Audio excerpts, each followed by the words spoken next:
بسم اللہ والحمد للہ رب العالمین والصلاة والسلام علی سید الانبیاء والمرسلین وعلی آلہ الطیبین الطاہرین۔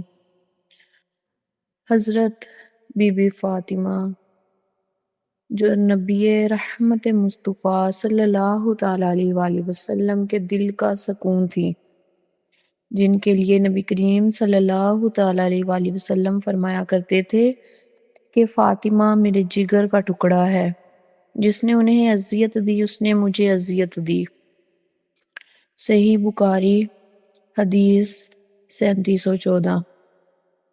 یہ وہ بیٹی ہیں جنہیں فرشتے سلام پیش کرتے تھے، جن کی رضا میں اللہ کی رضا ہے اور جن کے غم میں خود آسمان بھی رویا۔ رسول خدا ختم النبیین حضرت محمد مصطفیٰ صلی اللہ تعالیٰ علیہ وآلہ وسلم کے وصال کے بعد مدینہ کی ہوائیں بدل گئیں۔ وہ گھر جس میں نبی کریم صلی اللہ تعالیٰ علیہ وآلہ وسلم کی مسکراہٹ گونجتی تھی اب خاموش تھا۔ بی بی فاطمہ الزہرا علیہ السلام کے دل پر غم کا پہاڑ ٹوٹ چکا تھا۔ آپ اکثر فرمایا کرتی تھیں کہ بابا کے بعد دنیا مجھے اچھی نہیں لگتی۔ ان کے دل میں دنیا کی رونق ختم ہو گئی تھی۔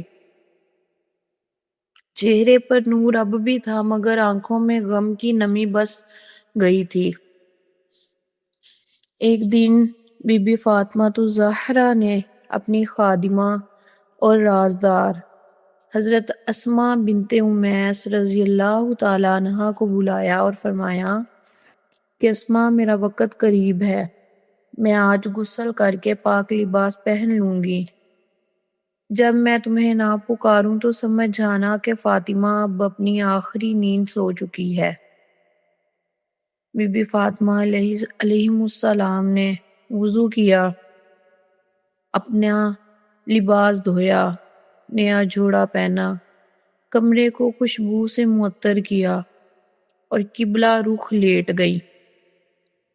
حضرت اسماء رضی اللہ تعالیٰ عنہا کچھ دیر بعد کمرے میں داخل ہوئیں۔ پکارا بی بی، کوئی جواب نہ آیا۔ دوبارہ آواز دی، پھر بھی خاموشی۔ پھر قریب آئیں، چادر ہٹائی۔ بی بی کا چہرہ چمک رہا تھا جیسے نیند میں ہو، مگر روح خالق حقیقی سے جا ملی۔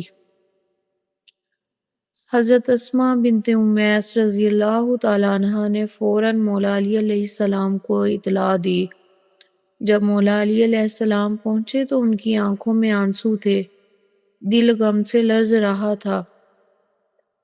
انہوں نے اپنی پیاری زوجہ نبی کریم صلی اللہ تعالیٰ علیہ وآلہ وسلم کی بیٹی امت کے لیے مشعل راہ بی بی فاطمہ الزہرا علیہ السلام کو غسل دینا شروع کیا۔ حضرت اسماء بنت امیس پانی ڈالتی رہیں، مولا علی علیہ السلام خاموشی سے غسل دیتے رہے۔ نہ کوئی آواز تھی نہ کوئی فریاد، بس آنسو تھے جو پانی کے ساتھ بہتے جا رہے تھے۔ غسل کے بعد مولا نے بی بی کا کفن تیار کیا۔ انہوں نے وصیت کی تھی کہ میری تدفین رات کے وقت کی جائے اور جنازے میں وہی لوگ شریک ہوں جن سے میں راضی ہوں۔ اس لیے رات کے اندھیرے میں چند بااعتماد افراد کے ساتھ سیدہ فاطمہ الزہرا کو سپرد خاک کیا گیا۔ قبر کو بھی پوشیدہ رکھا گیا تاکہ ان کی وصیت پوری ہو اور دنیا جانے کہ سیدہ کا صبر اور حیا قیامت تک مثال بن گئی۔ اہل سنت و اہل تشیع کا اتفاق ہے، اہل سنت کی معتبر کتب جیسے طبقات ابن سعد، مسند احمد بن حنبل، تاریخ طبرا اور اہل تشیع کی کتب جیسے الکافی، الارشاد، بہار الانور سب اس بات پر اتفاق کرتے ہیں کہ بی بی فاطمہ علیہ السلام کو غسل حضرت علی علیہ السلام نے دیا اور حضرت اسماء بنت امیس نے معاونت کی۔ یہ عمل نہ صرف محبت کا اظہار تھا بلکہ شریعت کی تطہیر اور احترام کی بلند ترین مثال تھی۔ غسل دیتے ہوئے مولا علی بار بار کہہ رہے تھے کہ اے فاطمہ، جب تم اپنے والد کے پاس جاؤ تو ان سے کہنا کہ علی تمہاری جدائی میں صبر نہیں کر پایا۔ یہ کہتے ہوئے ان کی داڑھی آنسوؤں سے تر ہو گئی۔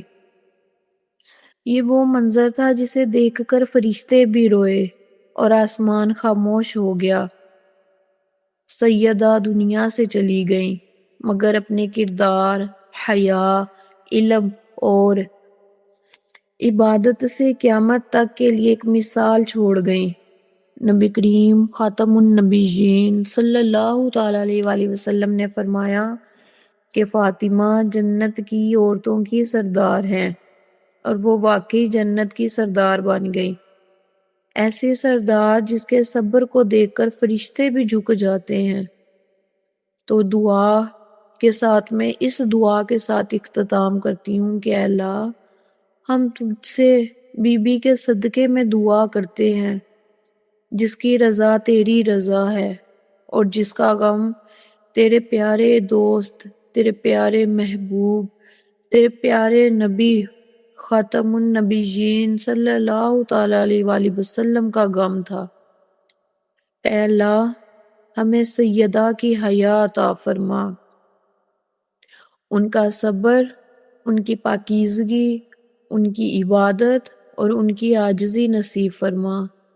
اے میرے پاک پروردگار دو عالم، ہمارے گھروں میں بی بی جیسا سکون عطا فرما، ہماری بیٹیوں کو ان جیسی پاکیزگی عطا فرما، اور ہمیں ان کے والد خاتم النبیین محمد مصطفیٰ صلی اللہ تعالیٰ علیہ وآلہ وسلم کی شفاعت نصیب فرما۔ اے اللہ، جب ہم اپنی قبروں میں اتریں تو ہمیں ان کی دعاؤں کی برکت نصیب ہو، اور روز قیامت جب ہر چہرہ خوف سے زرد ہوگا تو ہمیں بی بی کے سائے رحمت میں پناہ دینا۔ آمین یا رب العالمین۔ فاطمہ وہ روشنی جو کبھی مدھم نہیں ہوئی، بیٹی رسول خدا صلی اللہ تعالیٰ علیہ وآلہ وسلم، حیا، صبر اور محبت کی کامل نشانی ہے۔